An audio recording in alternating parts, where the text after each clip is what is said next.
Assalamualaikum warahmatullahi wabarakatuh. Taksi kelas inspirasi menulis kanal Kim dimanapun berada, selamat pagi.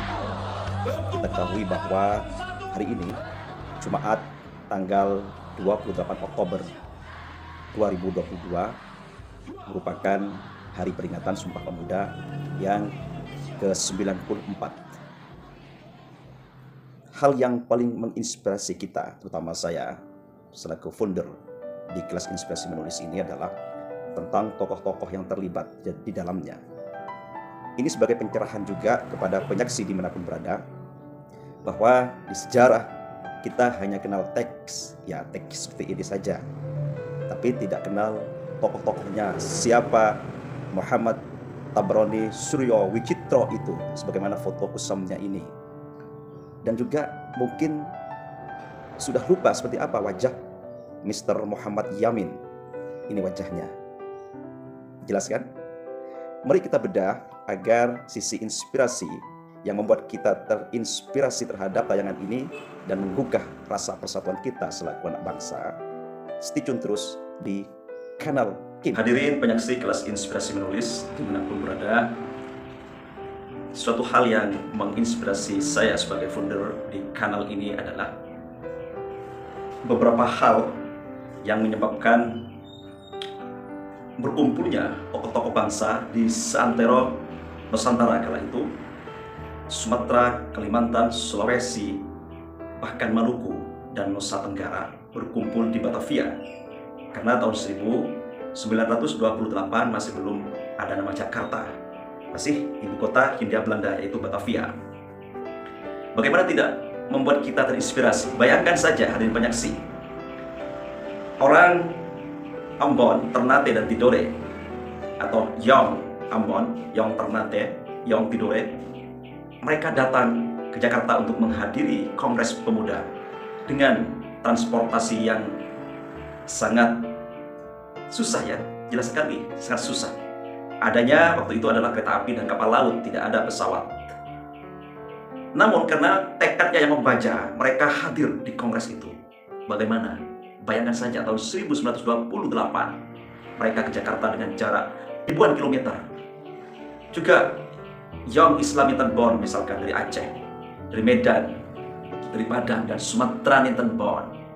Pemuda-pemuda Sumatera, pemuda-pemuda Islam juga bergabung untuk menyatakan sumpah demi lahirnya bangsa Indonesia yang waktu itu nama Indonesia tidak bisa kita bayangkan seperti apa. Karena hadirin penyaksi kelas inspirasi menulis, nama Indonesia pun adalah ciptaan orang Eropa. Kemudian orang-orang yang lainnya di seantero Jawa dan Sunda kecil waktu itu, ya, Bali dan Nusa Tenggara, itu juga hadir dengan penuh gegap gembita. Dan yang tak kalah pentingnya, ini yang kadang tidak dibahas di dalam silabus sejarah perjuangan bangsa kita, adalah terminologi bahasa Indonesia. Hadirin penyaksi yang dirahmati Allah, tatkala kongres kedua dari para pemuda itu sudah hampir rampung dengan draft 3 buah yang disusun oleh ahli bahasa kala itu, yaitu Muhammad Yamin. Beliau adalah sastrawan, hadirin penyaksi. Beliau adalah ahli hukum tata negara, beliau juga ahli sejarah, beliau diplomat yang ulum. Di Muhammad Yamin sangat luar biasa, terkumpul segala hal, kepandaian, kepintaran tentang eksistensi dirinya untuk membangun bangsa Indonesia yang besar ini.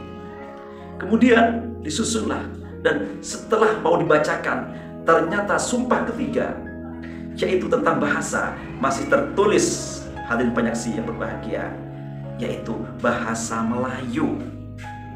Bayangkan saja, di sumpah pertama dan yang kedua sudah tertulis nama Indonesia, terminologi Indonesia, tapi kok di bagian ketiga Indonesia tidak tercantum, tapi Melayu. Yang mengapa? Karena memang waktu itu bahasa Indonesia tidak dikenal, yang ada hanya bahasa Melayu, yang hakikatnya hadirin penyaksi yang dirahmati Allah, bahasa Indonesia atau bahasa yang digunakan di negara kita, yang digunakan di Brunei Darussalam, yang digunakan di Patani, di Singapura, kemudian di Mindanao, Filipina Selatan, itu hakikatnya lingua franca, yang lahir beranak pinak menjadi bahasa-bahasa sesuai dengan tempat dan negaranya masing-masing. Yang memang betul, Muhammad Yamin tidak bisa disalahkan jika kemudian mengatakan bahasa persatuan bahasa Melayu. Namun istilah atau terminologi Melayu menurut tokoh ini yang dari Madura yang sangat luar biasa ini, sehingga dijuluki sebagai bapak pelahir atau pencipta bahasa nasional Indonesia, yaitu Muhammad Tabroni Suryo Wicitro. Ya, Muhammad Tabroni Suryo Wicitro. Nama akhirnya memang agak kejawa-jawaan, tapi ini orang Madura asli, orang Pamekasan, lagi di Pamekasan. Karena memang budaya Madura itu memang tidak bisa dilepas dari budaya Jawa, termasuk bahasanya. Belajar huruf O, misalkan seperti itu.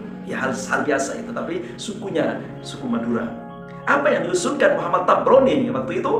Beliau mengusulkan agar selaras dengan kedua sumpah di atas, terminologi Melayu diganti menjadi terminologi Indonesia, sehingga kemudian adalah bahasa Indonesia. Itulah hadirin penyaksi, betapa luar biasanya jasa sang tokoh Madura, sang pemuda Pamekasan ini dalam menciptakan terminologi bahasa Indonesia. Itu yang sangat inspiratif, sehingga dengan adanya torehan nama bahasa Indonesia, maka dunia literasi kepenulisan, dunia literasi akademik, dunia literasi numerik, dan segala bentuk literasi di bumi Indonesia lahir pesat hingga saat ini. Itulah penyaksi Kanal Kim yang dirahmati Allah. Semoga kita tidak lupa terhadap sejarah Sumpah Pemuda itu, di mana dengan Sumpah Pemuda kemudian tanggal 17 Agustus 45 kita merdeka hingga saat ini. Jadi pemantiknya memang Sumpah Pemuda, namun Sumpah Pemuda juga dimantik atau dipelopori oleh gerakan-gerakan nasional, misalkan Syarikat Islam, Budi Utomo, Indis Partai, dan gerakan-gerakan keislaman lainnya, misalkan Muhammadiyah, Nahdlatul Ulama, Persis, dan gerakan-gerakan kepemudaan lainnya di seluruh penjuru Nusantara. Semoga menginspirasi tayangan ini dan semoga bermanfaat. Wabillahi taufiq wal hidayah. Wassalamualaikum warahmatullahi wabarakatuh.